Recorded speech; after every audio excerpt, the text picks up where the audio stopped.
Chennai Perambur to Tiruvannamalai, அப்புறம் Tiruvannamalai to Perambur.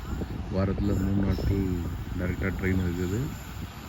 திருவண்ணாமலையிலேருந்து Chennai பெரம்பூருக்கு செவ்வாய்க்கிழமை, புதன்கிழமை, அப்புறம் சனிக்கிழமை மதியம் 12 மணிக்கு திருவண்ணாமலையில் 3.5 மணி நேரம் தான் மொத்தமே ட்ராவல் டைமு. அதே மாதிரி பெரம்பூரில் வந்து செவ்வாய்க்கிழமை 9 மணிக்கு ட்ரெயின். திருவண்ணாமலைக்கு 3.5 மணி நேரத்தில் ரீச் ஆகிடலாம். ட்ரெயின் டிக்கெட் பார்த்தீங்கன்னாக்கா ஸ்லீப்பரில் 200 ரூபா வருது. அதே மாதிரி அன்ரிசர்வ்